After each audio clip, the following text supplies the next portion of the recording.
Hello, my name is Dennis Daly, and I'm a interviewer for the Public Library of Cincinnati and Hamilton County. And today we have the great privilege and honor of speaking with Mrs. Betty Michael on September 30th, 2009 at the main library. Also present is Alan Fothergill, who is a veteran that we interviewed earlier in the project. So Mrs. Michael, it's a pleasure to meet you. I know that I met you a couple of years ago and I spoke at the at the Waves? At the Waves yes, meeting. That's right. And so it's good to see you again. And we're here to talk about your story and a little bit about your sister's story. But we'd like to start off with, where were you born? Cincinnati. Born in Cincinnati? Mm-hmm. Bethesda Hospital. And at what part of town did you grow up we in? lived out in Westchester. Okay. We lived in a little place called Gannot, which is part of Westchester. So that must have been pretty much long time farmland ago. out there back then. It's all farmland. It's nothing now. It's horrible. So did you grow up on a farm? No. Okay. No, I grew up in this little town of Gannot, which is very small. It's just a little area. And my dad worked on the railroad, and he went down to Sharonville to get his freight runs. Then later on, he was put on the passenger run, so then he had to come all the way down to the depot. Oh, okay. Down to Union Terminal? Yeah. Okay. So that's fascinating. So you grew up in Gannot. Did you go to Gannot High School? Or No, was it we were part of Westchester. part of Westchester? Okay. Yeah, it was called Union Township High School. Now it's called, well, then it was called, I called it Westchester High School. Now it's Lakota 1 and 2, Oh, East okay. and West and all that stuff. It's really grown very out much there. changed, yeah. So going through high school, let's see, what year would you have been the class of? Well, I graduated in 43. 43, Yeah. okay. So you were in high school on one of the dates we'd like to talk about. So you were there on December 7th, 1941. I was a sophomore. Do you remember what that day was like? Where you Horrible. were when It you was a heard the news? terrible shock. My sister was teaching school and living at home at that time, so Okay. she was teaching at Sharonville.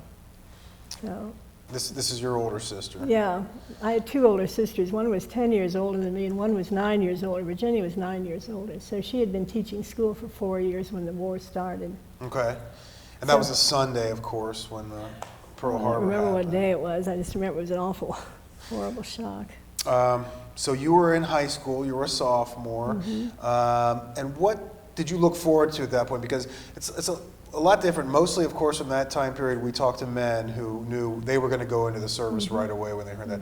Were you thinking when you heard that you were going to go to nursing school and hopefully get involved? Well, I'll tell you, my sister started teaching at Sharonville when I was in the 8th grade.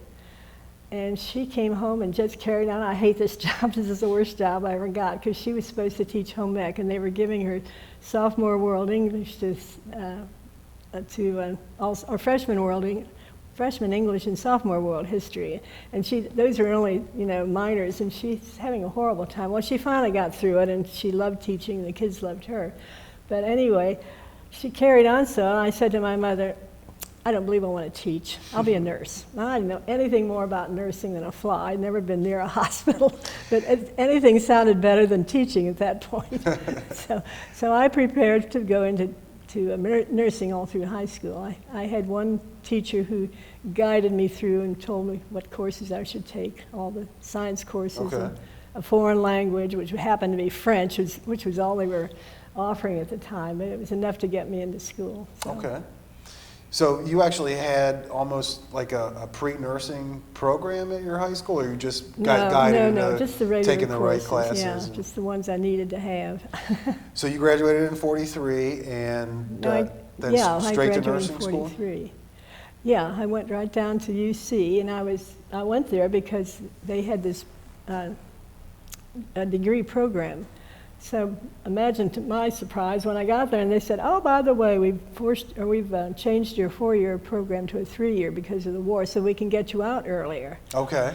So I thought, am I still going to get my degree? That's why I'm here. But they finally did give it to us, but it was really tough because we got all our classwork in 2.5 years. Well, the thing was, when I got there, they said, by the way, if you want, you can join the U.S. Cadet Nurse Corps. And they will pay for everything. All you had to do was sign up that you would serve 2 years when you got finished. So I said, oh, I can do that, I can do that. My sister had already gone into the service. She left as soon as they, the wax came into being, Okay. which was in 42, I guess, right after the war. So she was already, into the service, and we had no boys in our family. So I thought, well, I can do this. I can, I can go be some kind of a military nurse. So tell me a little bit about, this is a separate corps, the nurses corps? No, we got all the same classes as people who didn't go in. You didn't have to sign up, and a lot of people didn't want their daughters going into the military. But my dad said that's fine. He had put my 2 sisters through college during the Depression years, Sure. so he was glad to, Absolutely. get everything paid But for. military-wise, what were you under, the Army or the Navy, or was it? It was part of the U.S. Public Health Service. Okay. But it was government, and everything was paid for: our tuition, uniforms, room and board. They even gave us a $15 stipend to, to spend as you want to. Wow. You can get a lot with that, though, when movies are only a quarter. Sure, absolutely. And the streetcars are only a nickel. So what was the plan then if the war had continued? I know we'll get into this a little bit later, but did they basically farm all these nurses out to the different branches if they needed them, or would you have gone overseas as a group? No, we had this 3-year program, and we finished our classwork in 2.5 years, and then the last 6 months we could go to an Army hospital or Navy hospital just to see what it was like. You didn't have to join. Okay. Or you could go to an Indian reservation, but at General Hospital they were so short of nurses that they didn't let us go anywhere, so I worked in the outpatient department. Okay. And, did you work at General Hospital the whole time that you were in school, or just the yes. last 6 months? Okay, the whole time? We got everything there, believe me. They had a contagious hospital where we took care of polio patients without any vaccination or anything, Dr. Salk, was he at the University Hospital at that time? That came after when we had our big,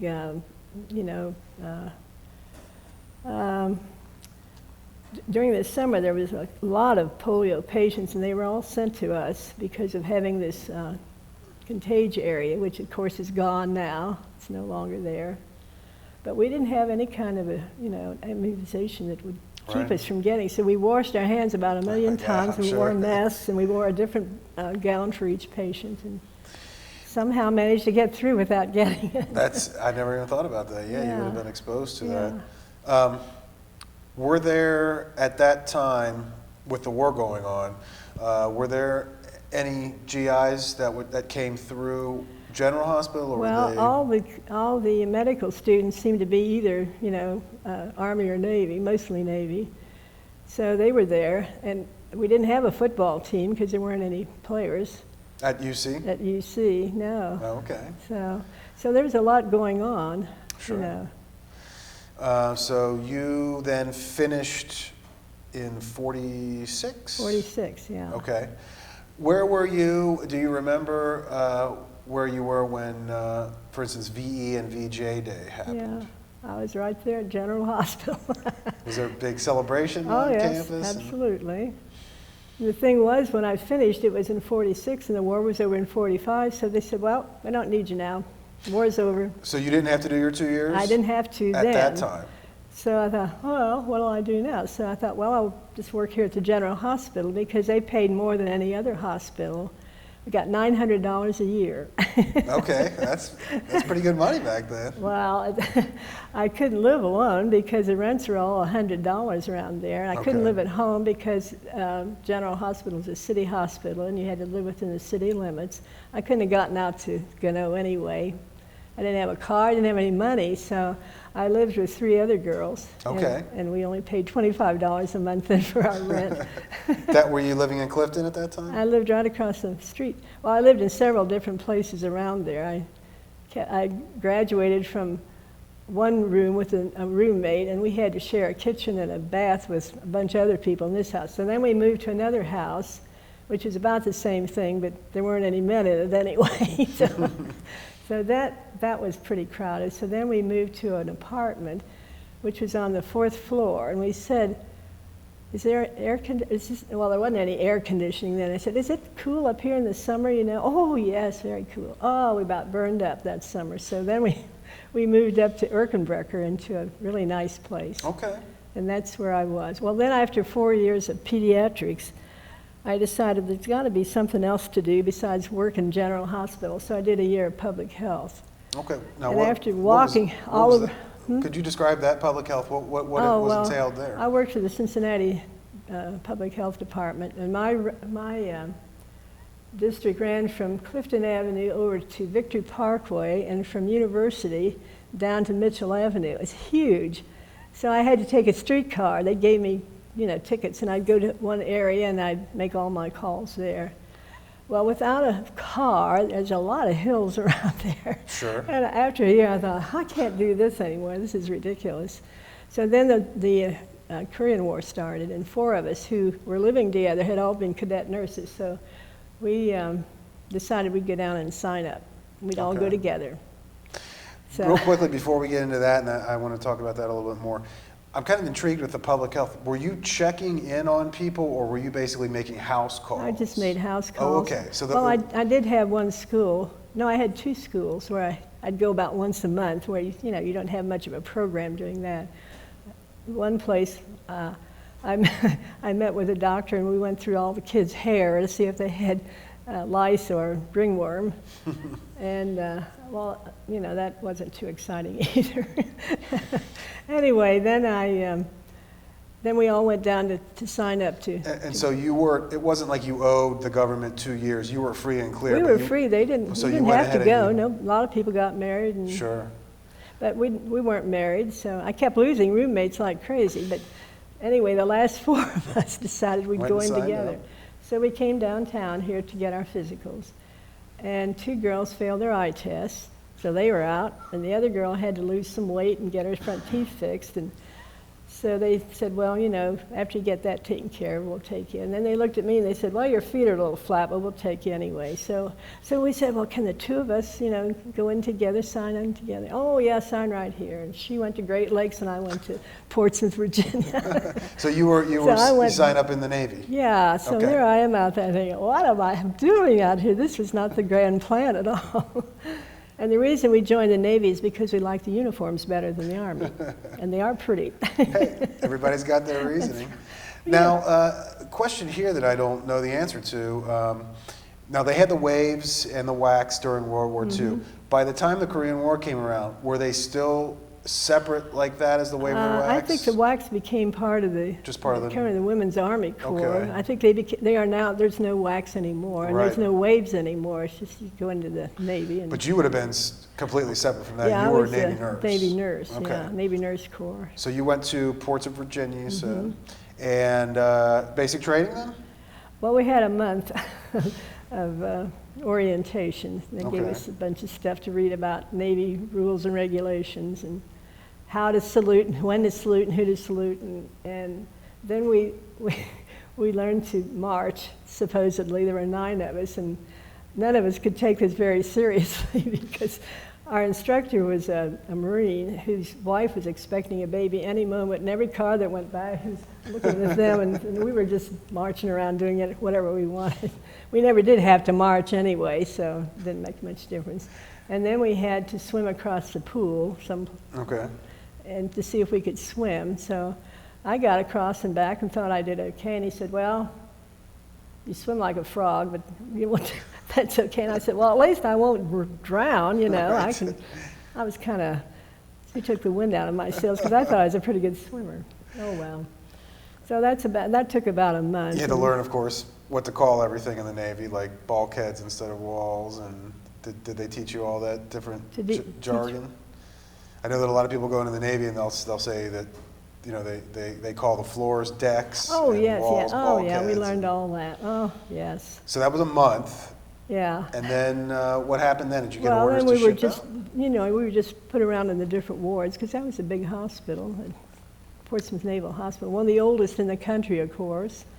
So I started out on an ear, nose, and throat floor, and it didn't seem to me I was very long until they sent me to dependents. They had a big dependents unit for women and children of the the Okay. servicemen. And I was in I guess I was in pediatrics because I'd had 4 years as a civilian. So I was in there, and I was in the newborn nursery. And so after a year, I said, I didn't come into the Navy to take care of women and children. I did that at home. So they put me on a neurosurgical ward, which was a lot different. Okay. And I was very impressed with the corpsmen because they really did a great job of teaching them, and they were very responsible. If they weren't, they got sent to the Fleet Marines. So but we had some really great corpsmen there. So you had corpsmen in the hospital as well? Oh yeah, they did all the nursing care. We were just head nurses or supervisors. Okay. So what kind of cases did you see in the neurosurgical unit? we didn't see too many casualties from Korea because they came first to California, and then they'd send them to their various homes where there were VA hospitals, and there wasn't a VA hospital around there. So we had one boy that we were taking care of, but mostly it was fellas that dove into the ocean and broke their neck or something. And I had one fellow that broke his leg on a motorcycle. Okay. And he got better, and pretty soon he came back and he'd broken the other leg. And I said, well, how'd you do that? Motorcycle. I said, don't you ever learn? But that sort of thing, broken legs. And they had to stay there until they could go back to duty on the ships. They couldn't go home because most of them were way off someplace else, their homes were, so Right. They had to stay there. And they got really tired of being in there, So we'd have field day I think it was on Thursday. Everything had to be cleaned up, and then Friday the captain or somebody would come around and inspect the wards. And I'd pray that they all got leave to get out of there for the weekend. They were driving me crazy. So their leave was dependent on if they passed inspection or not? Yeah, Okay. whether they got freedom for the weekend. Did you experience where they were denied liberty? Oh, yeah. Well, no. If I saw any dirty spot, I'd go stand in front of it so the captain wouldn't see it. So get these guys out of here. They're going stir crazy. So am I. And they would report back on Monday morning? Or? Yeah. Okay. Yeah. Now, did you have a lot of Marines come through the Have a lot of what? Marines? Or Oh, yeah, we had everything, Marines and Army, because there were a lot of okay. bases around there. It was a great place to be as a lady. So this was, let's see, the Korean War started in 1950, Yeah, and you got to Virginia by 1950, 51. 1951? I got there in April, day Okay. before my 26th birthday. Okay. And how long had you signed up for? Well, 2 years. 2 years, Yeah. okay. I was in the reserves, so I was just doing my 2 years of active duty. Okay. And I did stay in the reserves after I got out until 1959. And in the interim, I got married, and in 1959, my son was born, and I thought, okay, I'm out of here. I'm not leaving this child behind for somebody Sure, else to absolutely. take care of. So were you in Portsmouth when the Korean War ended, or had you been discharged before? Well, no. Let's see. I did stay an extra 6 months, thinking I might marry somebody that had gone off to the Med for 6 months. We got along beautifully, everything was lovely. He came back, we didn't get along at all, so I thought, Oh, really? oh, enough of that, I'll get out of here. Something changed, huh? Yeah, everything changes. Yeah, that's true, that's true. Did you So, ever? well, I think the war was out just shortly. I don't know when it was over in 54, 51. I think it's I don't know, it was 51 is when I went in. 53 I or got 54. out in 53 Okay. in October, so it was During your- shortly after that it was over. During your time in the Navy, did you ever think that you were going to possibly be sent overseas, or did you ever try to get sent overseas? Well, no, they gave us a slip of paper to fill out, and where do you want to go next? Where would you like to go next? I put down, England, France, all these neat places. They ignored me completely, so I stayed right where I was. However, if I had signed up for another 18 months, I could have spent 6 months in Hawaii, 6 months on Guam, which never sounded too exciting, then 6 months in Japan. And I thought, you know, my mother had enough worry with my sister being in Europe during the Second World War, and I don't think I need to have her worry about that. She was perfectly all right with me going into the Navy, but I thought, I'm not going to do that. I don't think and I didn't want to go anyway. Who wants to go where there's war going on? I was enjoying myself where Sure. I was, and it was over right after that, so I didn't feel too badly. But some people signed up to do that, but I didn't want to go to the war area if I didn't have to. So you got discharged then in Yeah. 53, Mm-hmm. and then came back to Cincinnati, Mm-hmm. back to General Hospital, or did you go a different route? I did some private duty because one of the nurses that I had met out at Portsmouth and I had decided that we would strike out together when she got out. She didn't get out until January. So I just did private duty for a while. And then we went to Detroit because we thought we should live near somebody that could bail us out if we couldn't pay our rent. And her folks lived up near Detroit. Okay. So we did public health. Okay. And after 2 weeks, she quit that and she got a job in industrial. But I stayed on. But I really didn't like Detroit. And I was homesick. I really wanted to be home. I was home just long enough not to want to leave again. Right. So my mother got sick, and I said, "Oh, June, I have to go home. My mother's ill." Well, she got well right away, but Well, that's good. I just used it as an excuse to leave, and Sure, she sure. understood that I was homesick, and so I came back, and finally I got married to.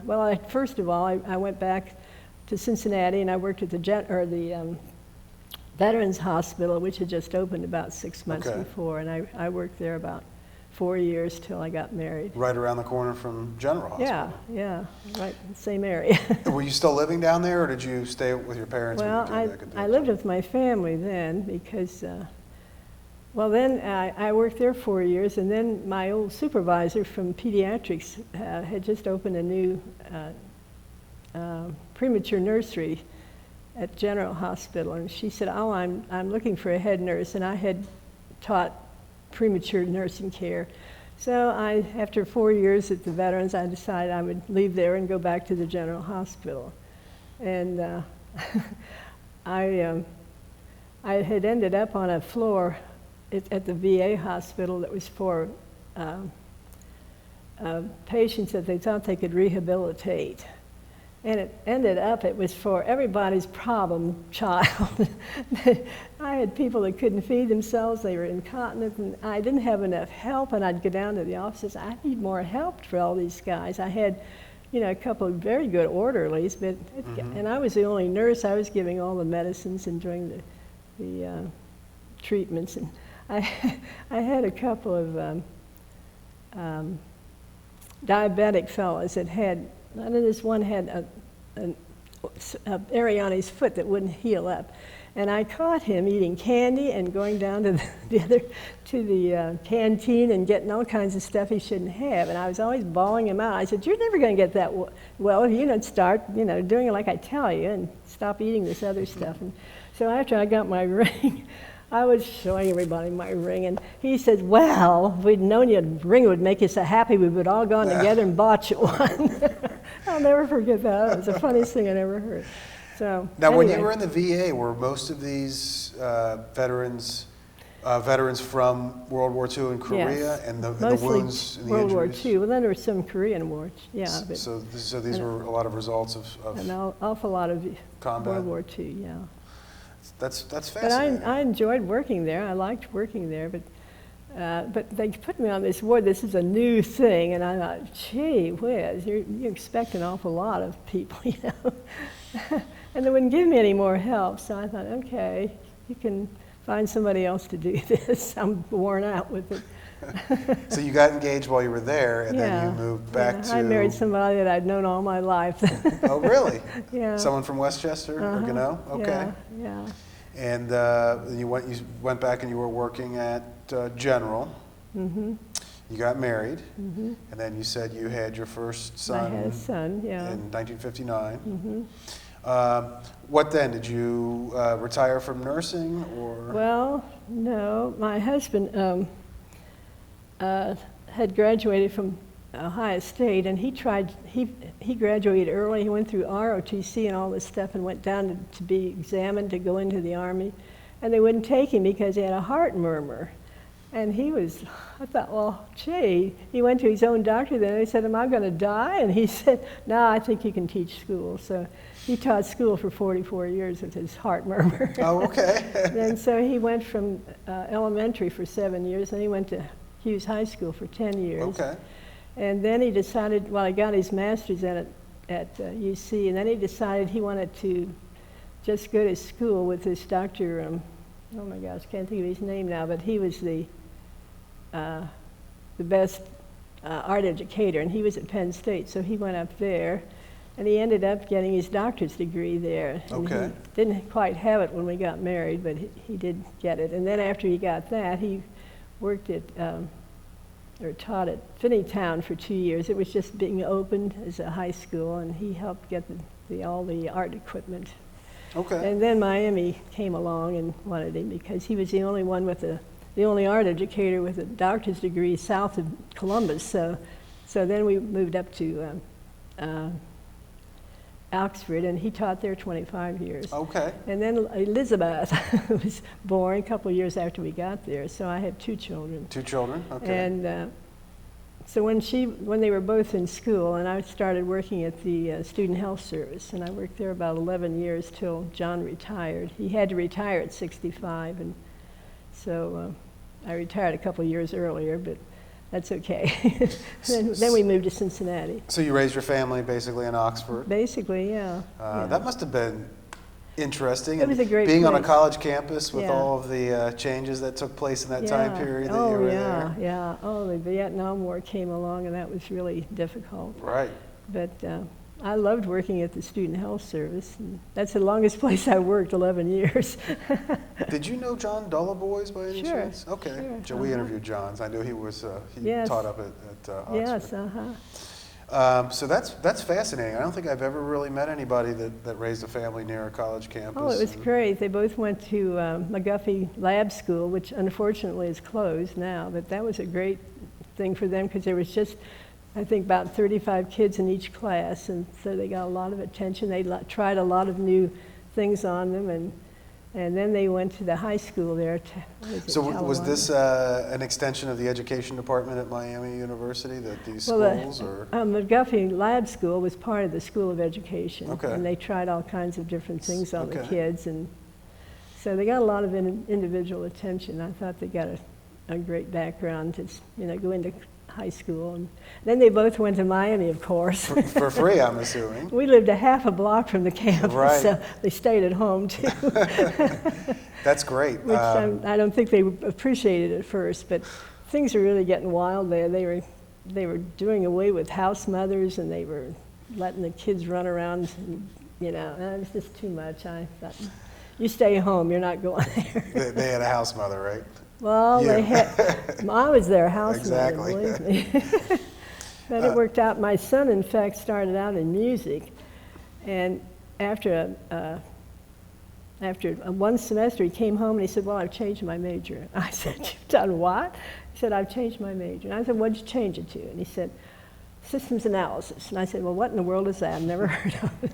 Well, you know what that is. Smart move. Math and everything else. Yeah, it was wonderful that he did that. He was smarter than his parents were. Anyway, he's got a great job now in Texas. He works for Southwest Airlines in the scheduling department. Okay. So anyway, he said, oh yeah, and I joined the Air Force ROTC. I said, you did what? You didn't even talk to us about it. I think he wanted to get away from us because he knew he could, go to one of the airfields in the summertime. So I said, well, you have to serve 4 years when you get out. And he said, yeah, I know. So he did. Served 4 years in the Air Force? Yeah, he did. Okay. He was in Albuquerque. I forget the airfield down there, but he was there 4 years. And fortunately, it was between any hot wars. Right. Because I was just heartsick when I put him on that plane to go down there. I thought, oh, there goes my baby. He may be in a war, he may be killed, and oh. Sure, absolutely. But And anyway. your daughter, is she still in? the She's area? living in Orlando. Okay. She works at Disney World in the costume okay. department. She went to CCM and got a master's in costume design. Fascinating. Although she doesn't do much designing. She's a pattern maker. The designer will hand her a paper with a thing that they've drawn and say, "Here, put this together." That's fascinating. Yeah, it is. It is.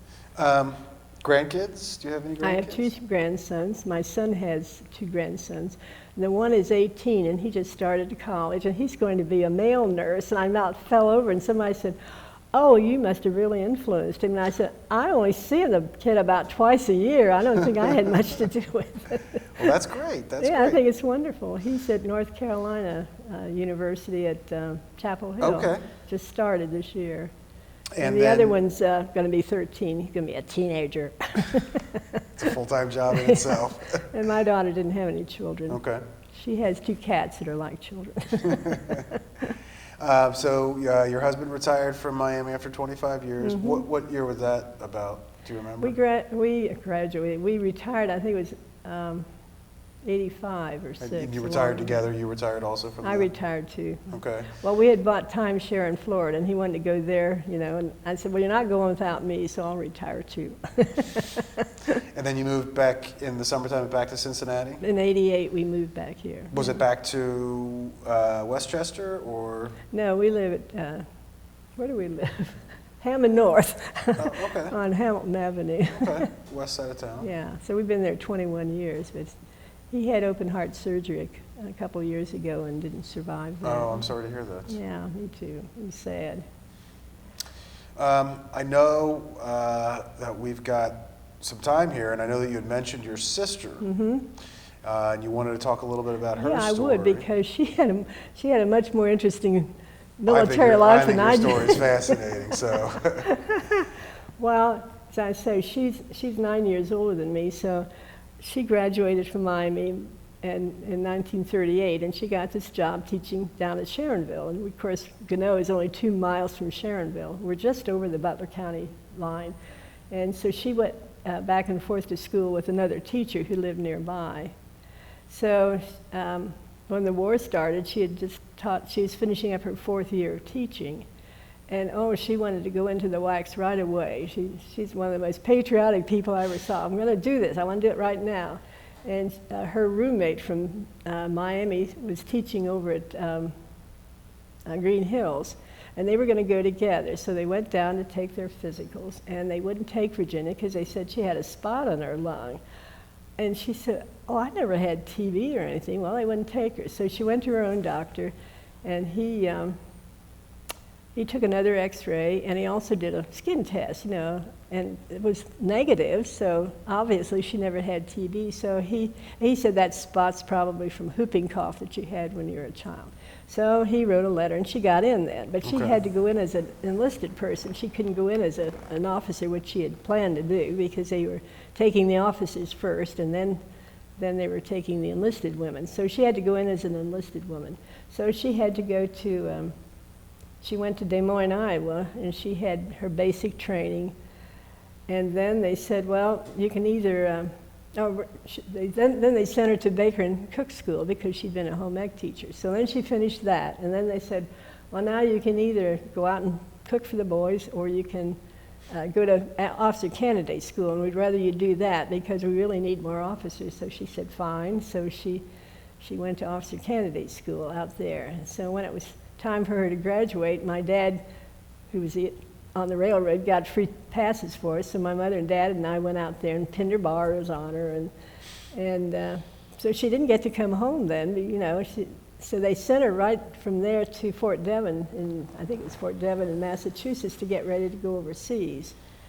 So then, this is not too long after we were there. So my mother and I wanted to go see her one more time before she went, because she didn't get to come home, at all. So my mother said, "You better tell the principal at your school that we're going to be gone, that you're going to be gone a few days, So I went to my principal and I said, "My mother and I are going to go see my sister before she goes overseas." And he said, "Well, you can't do that. You'll be truant." I said, "No, I'm not. I'm telling you I'm going. I'm not going to be truant." So, what do you want me to do? Right. So he said, well, you'll miss all your classes. And I said, I'll make them up when I get back. She's going overseas. She might not come back. Exactly. So I went. Now that's fascinating because I know that it was a very rare instance where Wax or Waves actually got to go overseas. Oh, yeah. Well, she became the mess and supply officer for this group of Wax. And then there was another officer who was a commanding officer. And they must have had, I'm not sure how many, but I had this long picture that I gave to the Women's Memorial of these two officers with all these Wax, and it looked like there were about 50 of them. And they were stationed right outside London at Teddington or someplace like that. And they were billeted in the grounds of King Henry VIII's Hampton Court Palace. They had these Quonset huts, and all that stuff. So Virginia had to go over before this group went because she had to make sure that they had a place to stay. So when she got there, she was sent to an English family's home until she could, see what was going on. And so when she went to the door, they were expecting a male officer, and here's Virginia, So anyway, she stayed with them until we got this all fixed up that the Wax could come over. She went over on the, I think it was the Queen Mary. Okay. With a convoy of ships. Absolutely, yeah. And anyway, the Wax then came over and they worked in the offices of the 8th Air Force. Okay. And you said they were in supply, or they were what? In supply, or what were their duties over there with the? I don't know what they were doing, but Okay. the men who were in the 8th Air Force could go to the front then. Right, They exactly. did office jobs, mostly. And she was there till the end of the war? Well, no, she was only there a year until D-Day. And Dwight Eisenhower was in that area, and she said she marched in a couple of parades where he was present. I don't think she ever met him, but anyway. Right. Anyway, after D-Day, and while she was in London, by the way, or, near London, we didn't know this until she got back. She said the buzz bombs would go right over their head, and as long as they were buzzing, it was okay. But if they stopped buzzing, you got into a foxhole or under a table or something if you were inside. Mm-hmm. So one did fall in their area, but it was a dud and it didn't go off. Really? So we didn't know that at all until Sure. she got back and told us that, because she had to censor all the letters that the girls would write, and then the commanding officer would censor her mail and she'd censor her mail. So we didn't know any of this thing was going on. Now, and that's an interesting point that, I've always known that they censored the V-mail that came back. Mm-hmm. Do you remember, for example, what kind of stuff got through? Were they blacked out? Did they black yeah. out? So it would just kind of say, hello, how are you? Do you remember what kind of stuff they actually let through? I guess anything that had said anything about where they were or what the troops were doing, where they were moving someplace. Or if she talked about the buzz bombs, they would have censored that out. She didn't say anything like that to us. But her own personal stuff would have gotten through, asking about the family. And, Okay. Yeah, when they had R&R, she would take advantage of it and go up to Scotland and different places where it was safe to go. Their R&R wasn't very long, but every once in a while they did let them out. So she was there a year, and then she went to France, and she was in Saint-Germain, which is right outside Paris. And of course, by now, all the Nazis were, chased out. Right. She lived in some kind of a fancy house that the Nazis had been in before. So I guess they were still in the 8th Air Force offices, I'm not sure. But she was there until the war was over. Okay.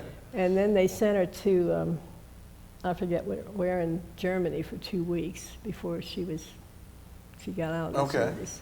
Then she came home on, I don't know, the Queen Elizabeth or something, another big ship. And came through Union Terminal? New York. She came through New York. Through New York, and then on the train back home? Yeah, she took the train back, and she was so excited because she hadn't been home at all. For 3 years, she didn't get to come home. And so when I guess she called her and told us that she was coming on this train. So my dad who's been on the railroad all these years, looked this up, and he had the wrong time. And she got into Cincinnati, and we weren't there. And she called him and said, "Where are you?"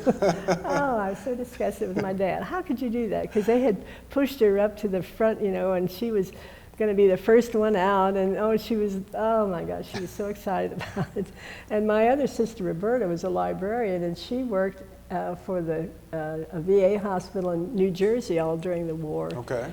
And she decided to come home at the same time, so she and Virginia were coming home at the same time, and here we were an hour late getting there. They were both at the station? They were on the station, yeah, at Winton Place. They got off at Winton Place, yeah. That brought up something that I kind of wanted to ask you about. Your father working for the railroad. Mm-hmm. Did you spend a lot of time at Union Terminal during the war years to see what that was like then? Well, of course, I was in training, but my dad came home one day and said, I pulled 1,000 passengers today. And most of them were men, going from one place to another. They'd come into Cincinnati, and then they'd there were so many different lines came in there at one time. Well, my mother and my sisters and I took advantage of free passes whenever we could, and we traveled all over. Sure. My dad didn't, because he didn't get paid vacations back then. Right. And so if he didn't work, he didn't get paid. So he rarely went any place with us. Yeah. He was a good man. Now, did he retain the right to free passes after he retired from the railroad, or? I almost cried when I got 21 because I didn't get any more. I had to pay for my own way. Okay. Oh, okay. When you turned 21. He may have. I don't know. He wasn't one to travel. After he got off, he stayed home mostly. Did you travel a lot during the war? No. Okay. The only time I traveled when I was out at Portsmouth was to come home for Christmas. Right. And then I'd come back. And I had this one experience. I was coming back kind of late at night. I flew back, and you had to get off over at Norfolk and then take a bus to the ferry. And that time there was a ferry boat between Norfolk and Portsmouth. So I got on this thing all dressed in my uniform because I got half price if I wore the thing. So I came in, and there was, a real drunk sailor there, and he's going, look at the lady officer. And I was just being so nasty. Now, oh God, what do I do now? I should put him on report, but I'm not doing anything like that. So I thought, well, I'll sit down. And just then the shore patrol came over and sat down by me. And this sailor shut up immediately. No more out of him. And the sailor didn't say, or the shore patrol didn't say anything to him. He just said, "Good evening, madam. Did you have a nice trip?" And it's very sweet. And of course, it took about 5 minutes to cross the river. And he said, "Do you have a way to go home? Do you have a car?" And I said, "No, I'll just walk home. It's not far." He said, "Oh, no, I'll call you a cab. It's late, it's 11 o'clock, and I'll see that you get home." So I thought, oh, God, my guardian angel. What happened to the drunk sailor? Just went on his way? No, I guess he just got off. He didn't do anything to him or say anything. It was, well, he was with a few others, so they all got off. So you were an officer? Uh-huh. And you would have technically, you ranked this sailor, correct? I did what? You ranked him. You would have. Oh yeah, okay, I was a Lieutenant JG. Hey, but that was my highest. I went in as an ensign, and then we had a big wedding down party. I went in with about 8 others in April, and then in June there were another group about that size. And I think there might have been a few others. But anyway, we had this big wedding down party.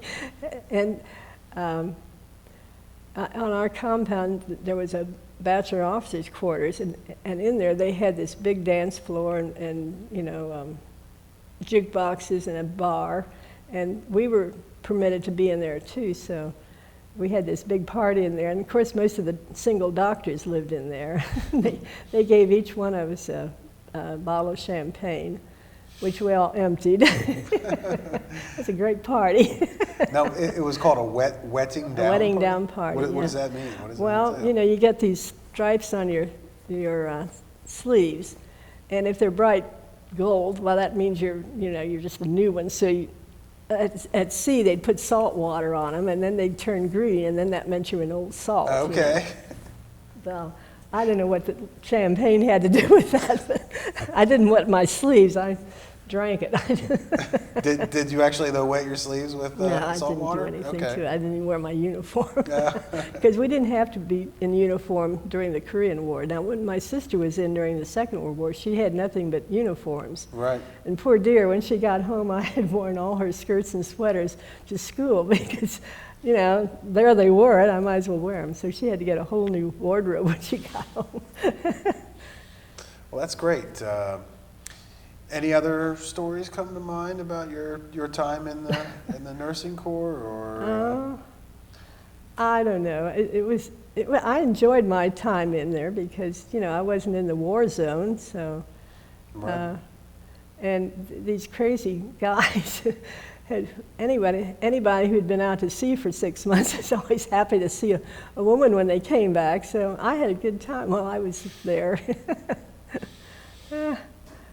I can remember these guys, you know, I'd go on duty in the morning, and they'd look at me and they'd say, "You plucked your eyebrows last night." And I said, "What?"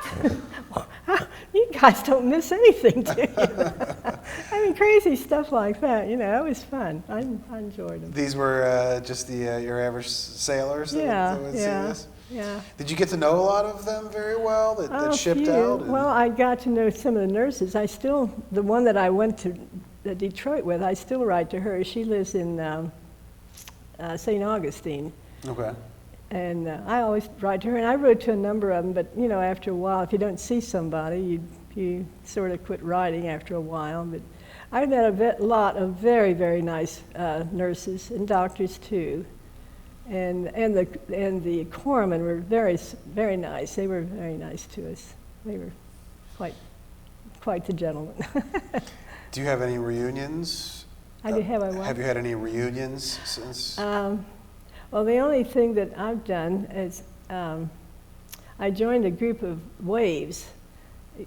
I said, "Well, I wasn't a wave. I was a Navy nurse." They said, "Oh, that's all right. We'll take you anyway. We're all Navy people." So that's been a lot of fun to be with these Navy people.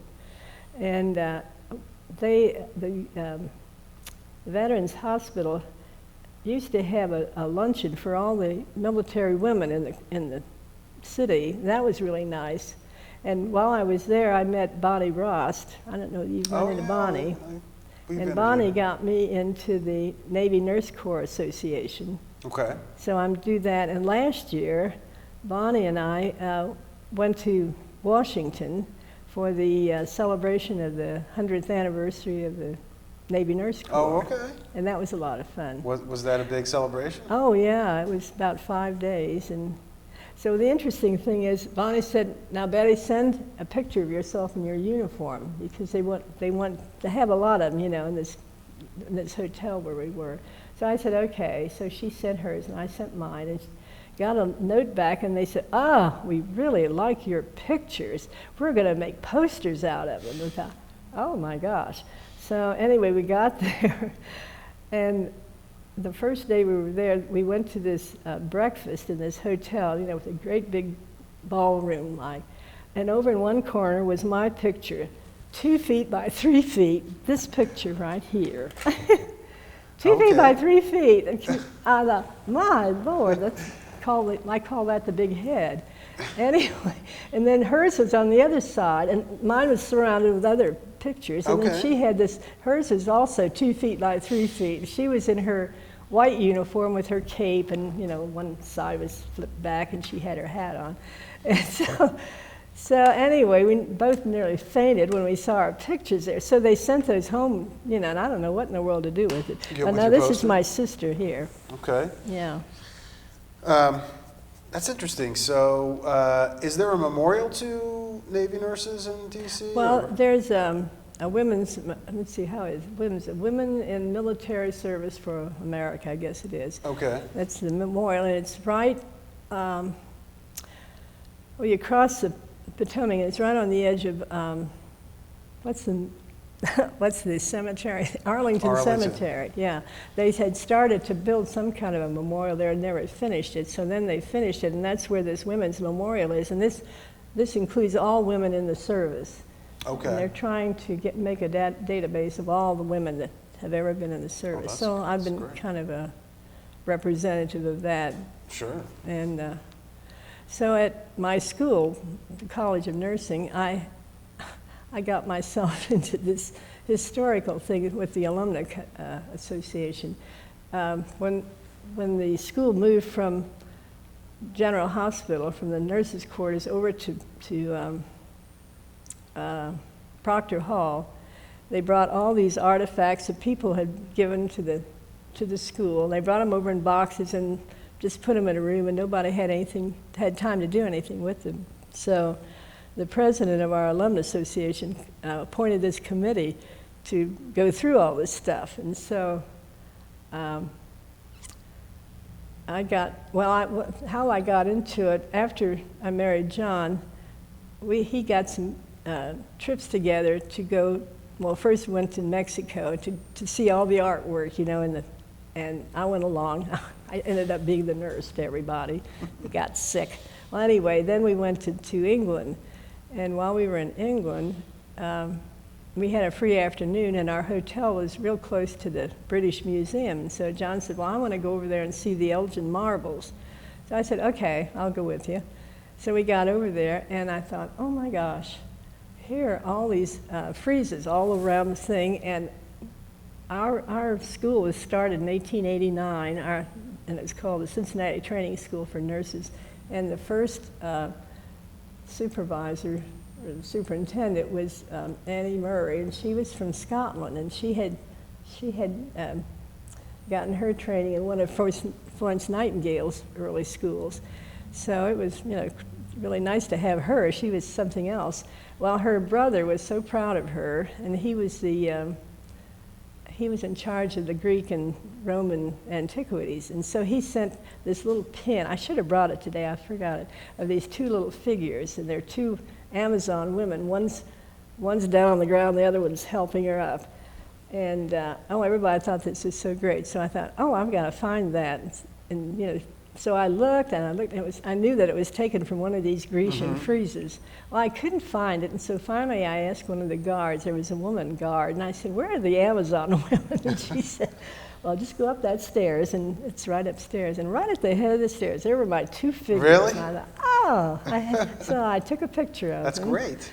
And I took it back, and I got it. Well, I made a 5x7 out of it, and I took it to my she was the dean, the former dean of the College of Nursing, Dean Rossnagel. And I said, have you ever seen this original picture? And she said, oh, no, where did you get that? And I said, well, I found it, you know, in England. And that was in the British Museum? In the British Museum. And so she had me tell all about this at the next homecoming we had. And she invited me to be on the committee, this thing. She was the head of the chairman of the historical committee. So I came back and forth from Oxford a few times, and then finally after we moved down here, I went to a few more of her meetings, and then finally she retired. She was 90, and she said, why don't you be the chairman? And I said, me? Well, I don't know what to do. What do I do? And she said, oh, you'll know. I said, I don't know, but anyway, I've been fumbling along ever since as the chairman of the committee? I'm the chairman of the committee. And it's really been interesting. I've learned so much about our school that I had no idea about, you know, when it was started. I didn't know that Samuel Hannaford had designed it. I didn't know a lot of things about it, so I've learned a lot just by reading her. Miss Rossnagel wrote a lot of things. She was a prolific writer, and she wrote a few early histories of it. She was going to do the complete thing, but she unfortunately died before she did that. So I'm still doing that. And You're still active with yes, the School of Nursing? I'm trying to get, we had so much stuff. After we got it all straightened out on the second floor, then the dean got some money, and because I kept telling her, we need more room to show all these wonderful artifacts we have, you know, all this stuff that people have given us, uniforms and all kinds of things. So then someone came in and gave her a nice wad of money, and she made it this beautiful museum for us on the third floor at Proctor Hall. Oh, that's great. So then this year, well, in 2001, I decided that we should put up an exhibit for all the nurses that had been in the military from our school. So we did that on the second floor. Well, then we had to move it up to the 3rd floor. Well, I just left what was the way it was because it was very small. So on the 3rd floor, we had a lot more room. So because of the war going on, we decided we would really do it up Brown. So we have a uniform from World War I, a nurse's uniform. And we even had a couple nurses in the Spanish-American War. Wow. In 1899. Yeah. Because our school started in 1899, I mean. And then we had a large number of nurses in the First World War, and then the Second World War, a tremendous number, because all the nurses, as they were graduating, went into the service. And we, cadet nurses and the nurses who were not cadets, just ran the hospital, because we were it. And that was the whole idea of having this cadet nurse corps, was to relieve the graduate nurses to go into the service. So Now, is this museum open to the public? no, Okay. but you know, I'll take anybody to see it that wants to go see it. I have a key to it. We don't leave it open all the time because we have all this stuff standing around. Sure. We have all these mannequins, because I have not only the First World War, I have a Second World War, and then one gal who went right into the Army went to this school down in Kentucky where she became one of the first nurses to fly back and forth to bring some of the patients back and forth. Oh, okay. So she was a flight nurse. We have her flight outfit, and then my Navy nurse outfit, and then I have several cadet nurse outfits, because we had very fancy little gray outfits. And then there's one lady there who, at the school, who goes around and recruits students, and she says, I'm trying to recruit men as well as women to be nurses at the College of Nursing. So she said, you need a mannequin, a male mannequin. And I said, okay. I don't have any clothes to put on him because I haven't had it. So I found my son's coat, his Air Force coat, jacket, in my mother-in-law's closet. And I thought, how did they get there? And I said, how did your uniform get there? And he said, I don't know. And I said, well, where are the pants? There aren't any pants. He said, I don't know. So he said, I got some stuff here at home, because, well, anyway, he sent me the cap. And Okay. so then I found a pair of blue pants that sort of matched the thing. So I made him into an Air Force male nurse. There you go. Well, we're kind of running short on time here, but Yeah. I just wanted Well, to I think I've told you about everything I know. Mrs. Michael, it's been a pleasure talking with you and meeting you, and I think it's been a fascinating story, a unique story. Well, thank you. We haven't had any nurses yet in our Oh, haven't you interviews. really? No, so this is great. You haven't and- had Bonnie Brost? Well, You've had her, surely. we had somebody donated her interview. Somebody did an interview with her, but we hadn't actually interviewed her. So, but again, I want to thank you for your service You're and for coming welcome. down here. And Thank you for letting me come. thanks a lot.